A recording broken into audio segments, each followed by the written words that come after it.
주의 진리로 나를 지도하시고 교훈하소서. 주는 내 구원의 하나님이시니 내가 종일 주를 기다리나이다.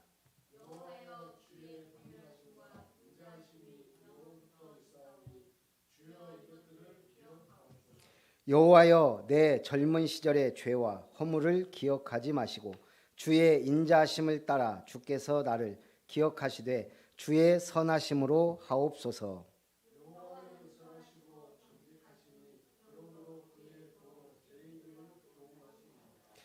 온유한 자를 정으로 지도하시며 온유한 자에게 그의 도를 가르치시리로다.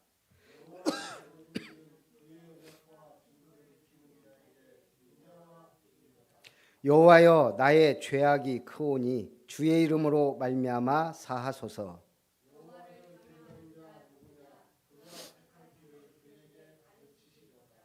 같이 봅니다. 그의 영혼은 평안히 살고 그의 자손은 땅을 상속하리로다. 아멘. 다윗이 지은 시입니다. 다윗이 어떤 상황에서 지은 시인지는 모르겠으나 분명히 어려움 당한 상황 속에서 나온 시입니다. 그래서 본시는 원수들의 핍박에 의해 고난에 빠진 시인의 신앙 고백과 호소의 내용을 담고 있습니다. 이 시는 특이한 점이 영어로 말하면 알파벳 순으로 기록된 시입니다. A로부터 시작하고 이행은 B, C, 100% 그런 건 아니고 몇 가지 빠지긴 했지만 이거는 암송하기 쉽게 하기 위해서 또 예술적인 시로 되기 위해서도 그렇게 합니다. 자, 오늘 이 시에서 다윗은 하나님만을 신앙하는 자세로 하나님의 인도와 용서를 구하는 기도를 반복하고 있습니다. 우리나라 가수인데 미국 중요한 행사장에서 미국 국가를 부른 가수가 있어요. 소향이라고. 근데 저는 그렇게 유명한지 몰랐는데 해외에서는 굉장히 유명한가 봐요. 목소리도 너무나 아름답고. 근데 알고 봤더니 이분이 목소리가 너무 좋으니까 많은 소속사에서 거액을 줄 테니 뭐 계약하자 그랬는데 그걸 거절하고 가스펠 가수로 데뷔를 했더라고요. 그러니까 명예와 돈보다 하나님을 기쁘시게 하는 가수가 되겠다. 거기겠죠. 우리가 정말 쉽지 않거든요. 내 있는 실력 마음껏 발휘하고 싶지 오직 하나님을 위해서 쉽지 않은 결단이지만 그런 사람들이 있기 때문에 하나님의 나라가 확장이 되는 겁니다. 첫 번째, 보호와 인도의 하나님입니다. 1절부터 3절까지 여호와여 나의 영혼이 주를 우러러보나이다. 나의 하나님이여 내가 주께 의지하였사오니 나를 부끄럽게 않게 하시고 나의 원수들이 나를 이겨 개가를 부르지 못하게 하소서. 주를 바라는 자들은 수치를 당하지 아니하려니와 까닭없이 죽이는 자들은 수치를 당하리이다. 지금 다윗은 어떤 배경 속에서 이 시를 지었는지는 모르지만 어려움에 처해 있었음을 확실해요. 그래서 다윗은 자신의 영혼이 주를 우러러본다고 합니다. 곧 주만을 바라본다고 고백한 겁니다. 주를 바라는 자는 어떻게 된다고요? 수치를 당하지 않고. 하나님을 대적하며 의인을 무고히 속이는 자가 수치를 당한다는 하나님의 법칙입니다. 아는 사람만 아는 하나님의 법칙. 믿음으로 승리하고 뿌린 대로 거둡니다. 그래서 4절부터 6절에도 보니까요. 여호와여 주의 도를 내게 보이시고 주의 일을 내게 가르치소서. 주의 진리로 나를 지도하시고 교훈하소서. 주는 내 구원의 하나님이시니 내가 종일 주를 기다리나이다. 여호와여 주의 긍휼하심과 인자하심이 영원부터 있었사오니 주여 이것들을 기억하옵소서. 다윗은 주의 길, 주의 도, 주의 일, 주의 진리, 중요한 메시지를 전하며 즉 말씀으로 자신을 인도해 주실 것을 간구합니다. 다윗은 구원의 하나님이신 주만을 종일토록 바라며 그분께서 자신이 갈 길을 친히 인도해 주실 것을 믿지만 간구하는 거예요. 그래서 오늘 우리가 하나님의 길이나 뜻을 우리는 확실하게 알 수 없습니다. 그래서 말씀을 따라가고 그 뜻대로 행할 때 하나님의 인도하심과 보호하심의 축복을 받게 됩니다. 그래서 다윗은 자신의 생애 동안 계속 어려움, 그리고 응답, 어려움, 응답, 어려움, 응답, 전쟁, 승리, 전쟁, 승리, 이게 다윗의 인생이에요. 그런데 결국은 뭘 남기죠? 위대한 작품 남기잖아요. 성전. 비록 다윗이 짓진 않았지만 모든 걸 준비해 놓고 갔다. 그건 제가 볼 때는 솔로몬 성전이 아니고 다윗 성전이에요. 그만큼 하나님의 복을 받았습니다. 왜요? 계속 간구하니까요. 그러면서 7절 8절에는 하나님의 용서를 간구합니다. 내 젊은 시절의 죄와 허물을 기억하지 마시고 주의 인자하심을 따라 주께서 나를 기억하시되 나 주의 선하심으로 하옵소서. 다윗도 실수도 많이 하고 죄도 많이 지었죠. 우리도 가만히 생각해 보면 어때요? 젊은 시절이 완벽했어요? 네, 후회가 많죠. 내가 그때 그렇게 결정했다라면, 내가 그때 이렇게 결정했다라면. 다윗도 자신의 젊은 날 철없던 시절의 죄를 용서해 주시기를 간구하고 있습니다. 오랜 세월 동안 함께 하신 하나님의 긍휼하심과 인자하심을 계속 베풀어 주었으니 망정이지 아니었다면 다윗은 목숨이 10개라도 남아날 수가 없는 인물이었어요. 신학자 폴 틸리가 용기에 대해 남긴 명언이 있습니다. 용기란 무엇인가? 용기란 가장 중요한 것을 얻기 위해 두 번째, 세 번째 중요한 것을 버릴 수 있는 것이다. 그런데 우리가 살다 보니까 두 번째, 세 번째 걸 버리고 가장 중요한 걸 붙잡아야 되는데 사실 우리가 모르고 선택하고 그때 선택했던 것이 나중에 보니까 가장 중요한 게 아니었다는 거예요. 두 번째, 세 번째 것을 선택하고 중요한 것을 놓친 것을 많이 또 뒤돌아보게 돼요. 그래서 우리가 지나놓고 보니까 내 시간, 열정, 재능을 낭비했구나라고 깨달을 때가 많습니다. 그래서 항상 뭐예요? 일심, 전심, 지속이에요. 제가 제일 좋아하는 단어 중에 하나예요. 일심, 전심, 지속. 만약 내가 몸에 문신을 새긴다면 저는 일심, 전심, 지속을 새길 것 같아요. 그럴 일은 없지만. 자, 그래서 오늘 우리가 내가 그렇다면 과거에 지은 죄, 허물, 실수를 후회만 하고 있으면 돼요? 그러면 또다시 반복돼요. 지혜로운 선택은 뭡니까? 다시 시작할 수 있는 용기를 얻는 거예요. 내가 그때 그랬지. 다시 그 실수를 하지 않으면 되는 거고, 다시 차선책 네 번째, 세 번째 것을 선택하지 않으면 돼요. 가장 좋은 선택, 그게 뭡니까? 복음을 선택하는 거예요. 예배를 선택하는 거예요. 기도를 선택하는 거예요. 하나님을 의지하는 건 줄 믿습니다. 그래서 잠언 24장에 보면 7전 8기 신앙이 나와요. 의인은 몇 번 넘어질지라도 7번 넘어질지라도 다시 일어난다 했습니다. 7전 8기는 성경에서 하신 말씀이에요. 의인은 7번 넘어질지라도 다시 일어납니다. 7전 8기의 신앙. 허물과 과오와 실수를 범했다고 몸을 움츠려들 필요가 없이 우리는 새롭게 시작하고 도전하면 돼요. 왜요? 예수님이 나의 주인 되셔서 모든 것을 끝내버렸기 때문에. 그러면서 9절 11절에는 온유한 자를 정의로 지도하시며 온유한 자에게 그의 도를 가르치시리로다. 여호와의 모든 길은 그의 언약과 증거를 지키는 자에게 인자와 진리로다. 여호와여 나의 죄악이 크오니 주의 이름으로 말미암아 사하소서.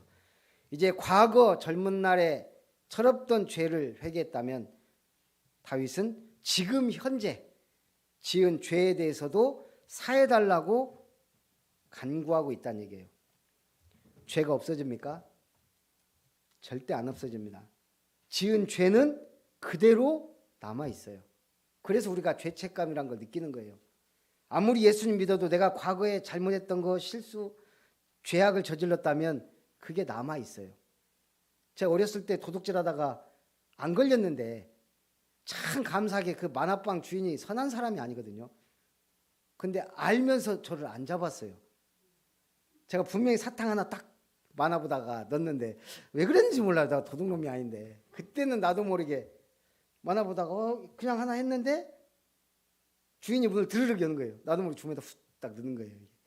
그때부터 만화가 안 보여. 이게 막 두근반 세고 들켰구나. 쪽팔려. 이걸 어떻게 하지?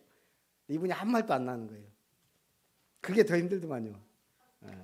제가 그 다음부터는 모르겠어요. 하여간 제가 이렇게 도둑질한 적은 없어요. 그 기억 때문에. 그래서 우리가 그렇게 내가 실수하고 죄를 저지른 거 기억에 남아요. 여러 가지가 남지만 어쨌든 그 하나의 예예요. 그래서 성경도 말하고 있어요. 우리가 복음 때문에 자유하죠. 모든 문제 끝났다. 그렇지만 과거의 죄, 현재의 죄 자백하고 회개하는 게 중요해요. 꼭 해야 된다. 그럼 율법이에요. 그냥 당연히. 아니 우리 보겸이가 아빠 사랑한다고 막 잘못해놓고는 아무 말도 안 하면 그럼 기분 나쁜 거예요. 아빠 잘못했어요 하면은 눈 녹듯이 사라지잖아요. 하나님도 마찬가지예요. 내가 깨달았으면 내가 이게 죄구나 고백하면 돼요. 그리고 회개하면 돼요. 회개는 뭐예요? 눈물 콧물 짜는 게 아니고 주님께로 돌아가고 주님을 바라보는 건 줄 믿습니다. 칭의도 마찬가지예요. 우리가 의로워서 의인이 된 게 아니잖아요. 그저 우리는 죄인인데 예수님 때문에 그리스도로 말미암아 십자가의 보혈로 우리는 의롭다 칭함을 받은 자입니다.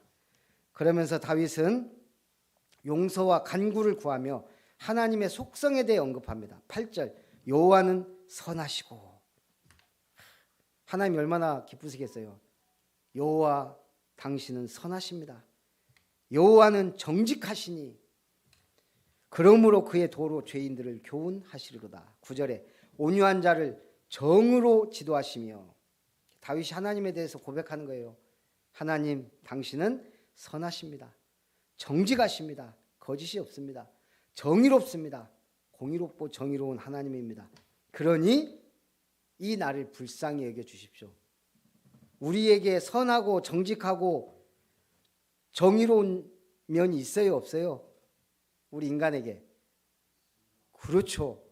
그래서 그걸 공유적 속성이라 그래요. 하나님과 우리가 공유된 속성, 의롭고 선하고 정직해요. 우리가 항상 나쁘고 죄감 그건 아니잖아요. 원래 태생이 죄인이지. 우리에게는 의로움과 선함과 사랑함과 헌신할 게 남아 있단 말이에요. 그런데 하나님의 속성과 뭐가 달라요? 우리는 불완전한 의, 불완전한 사랑, 불완전한 속성을 갖고 있어요.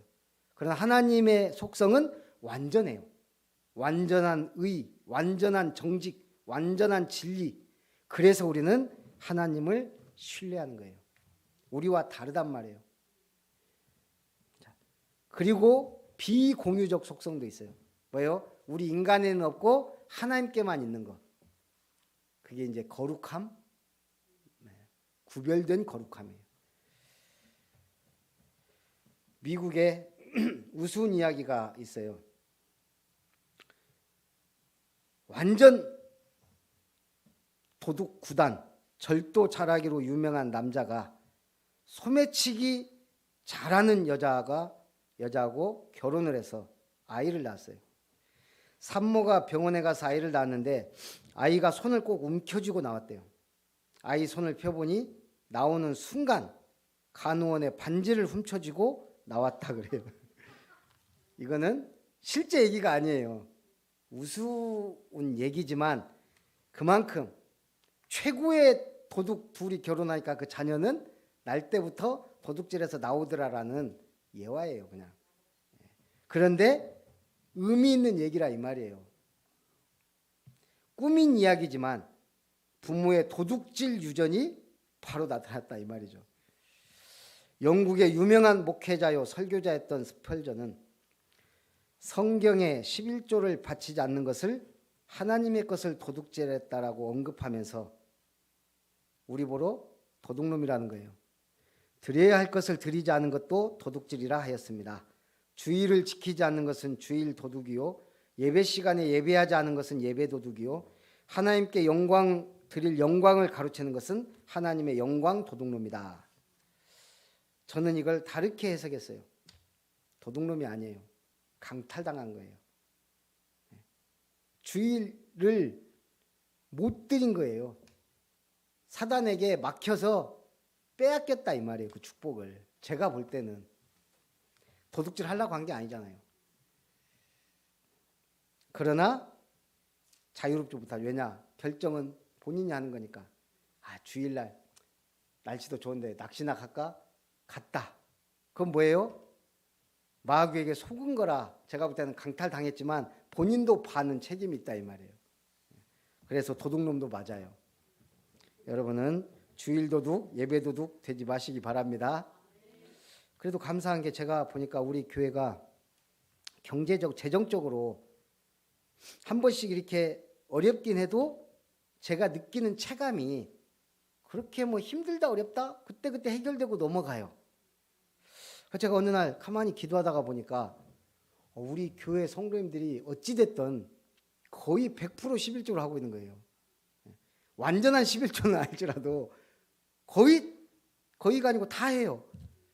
옛날에 누가 교인이 다 11조 하면 교회 재정은 성도 한 명이든 두 명이든 돌아간다는 거예요. 어떻게 100% 다 하냐 그랬는데 가만히 보니까 다 해요. 11조라는 명목으로. 그래도 우리 교회 성도님들이 이 경제관념이 있긴 있구나. 그러니까 이렇게 돌아가는구나. 감사하죠. 저는 새벽 도둑놈이에요. 새벽기도 안 하면. 그래서 좀 회개하고 지금 새벽기도를 해보려고 몸부림을 치는데 혼자 하니까 힘들어요. 집에서 하면 너무 편하거든. 그러니까 제가 일주일에 반은 나오고 반은 안 나와요 지금. 코로나 때 좀 쉰 것이요 여파가 지금까지. 그래도 무조건 해요. 집에서 해서 그렇지. 그럼 저는 집에서 하는 건 아침 묵상, 교회 나와서 하는 건 새벽 기도. 그게 좀 달라요. 그리고 제단에 앉아서 엎드려서 기도하는 거하고 집에서는 기도가 잘 안 돼요. 사모늘이나 이런 건 구원의 길은 다 할 수 있는데 이게 잘 안 돼요. 그래서 제단에 나오는 게 참 중요하다. 저는 새벽 도둑 안 되려고 몸부림을 칠 테니까 여러분들은 예배 도둑, 주일 도둑 안 되시기 바랍니다. 지극히 작은 일에 충성된 자는 큰 일에도 충성되게 됩니다. 충성 못하도록 하는 마귀에게 빼앗기면 안 돼요. 두 번째, 여호와를 경외하는 자에게 주어지는 축복이 12절부터 나옵니다. 여호와를 경외하는 자 누구냐? 그가 택할 길을 그에게 가르치시리로다. 그의 영혼은 평안히 살고 그의 자손은 땅을 상속하리로다. 여호와의 친밀하심이 그를 경외하는 자들에게 있으며 그의 언약을 그들에게 보이시리로다. 여호와를 경외하는 자가 어떤 복을 받았어요? 택할 길을 확실하게 지도하신대요. 영혼이 평안히 산대요. 자손이 땅을 상속한대요. 영육간에 복이 쏟아진다는 거예요. 영적으로도 육신적으로도. 그러면서 제일 중요한 게 뭐예요? 여호와의 친밀하심이 그를 경외하는 자에게 있도다. 얼마 전에 브라질하고 한국하고 축구 국가대표 평가전 했고 일본하고 바로 넘어가서 며칠 있다가 브라질과 일본이 평가전을 했어요. 결과만 놓고 보면 한국의 대참패. 한국은 5대1로 졌어요. 세계 1위 브라질한테 5대1. 근데 일본은 1대0으로 졌어요. 그러니까 우리가 볼 때 수치로만 따지면 일본은 어마어마한 선전을 한 거고 우리는 완전히 작살 난 거고. 근데 분위기는 완전히 반대예요. 이 브라질 선수들이 와가지고요 최상의 컨디션을 유지한 거예요. 영육간에 와가지고 막 관광지 막 돌아다니고 밤새도록 클럽 가서 놀고 그리고 잔디밭에서 충분히 휴식하고, 한국 사람들은 막 귀찮게도 안 한대요. 식당에서 밥 먹잖아요. 먹고 끝나고 나가면 그때 막 사인 해달라고 그러고. 그래서 어쨌든 너무 막 이 사람들 막 놀이공 에버랜드 가갖고 막 너무 즐겁게 노는 모습 막 이런 것들 계속 유튜브에 올리던데, 어쨌든 한국에서 너무너무 기분 좋게 하고, 그리고 경기 5대1로 딱 졌어도 우리는 뭐냐면 역시 브라질이구나. 한국 팀은 한 골을 넣었다는 거예요. 일본이 뭐가 문제냐? 1대0인데 아예 수비만. 그리고 반칙을 18번, 네이마르를 8번. 이게 아예 그냥 소림 축구를 보는 것 같다 할 정도로. 유효슈팅 0개. 그러니까 일본은 친선 경기지만 브라질 이기겠다는 게 아예 없는 거예요. 그냥 최소한의 실점으로 경기를 가겠다. 거기다가 가자마자 격리됐죠. 밥도 엉망이죠. 일본 선수들 거칠게 그렇게 플레이하죠. 브라질 선수들 한국 가고 싶다 그러면서 바로 브라질 가버렸다 그러더라고요. 또 한 가지, 브라질과 한국 경기 딱 끝나고 손흥민이 가서 네이마르한테 그랬대요. 나 아냐고. 그러니까 네이마르가 당신은 최고의 선수다 그러면서 둘이 유니폼 받고 입고 그 브라질 라카룸에서 막 선수들이 환영해주고 막 그랬어요. 일본 선수들이 브라질 라카룸 가니까요, 거기서 막았어요. 선수들이 니들 오지 마. 기분이 얼마나 나빴으면. 제가 왜 이 말해요? 여호와의 친밀하심이 그를 경외하는 자들에게. 브라질 선수들이 그랬다니까요. 다시는 일본 안 간다.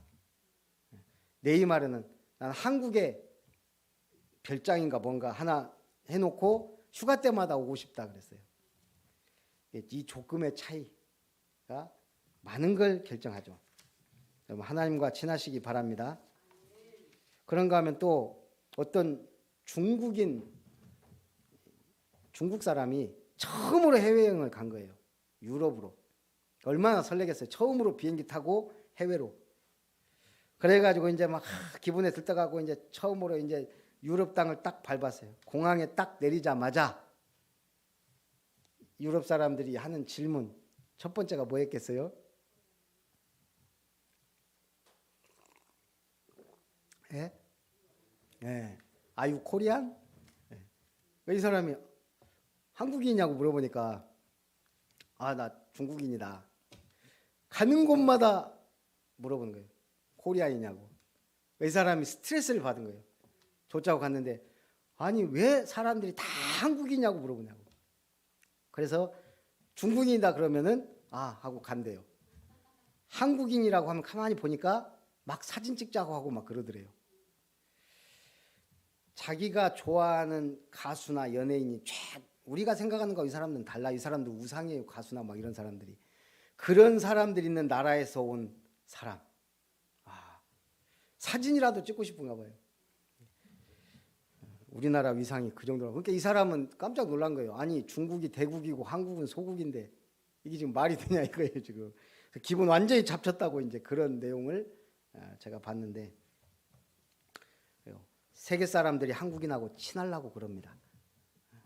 유럽을 한번 빨리 가봐야 되는데. 자, 그래서 환난 가운데 기도하기를 그치지 않습니다. 15절.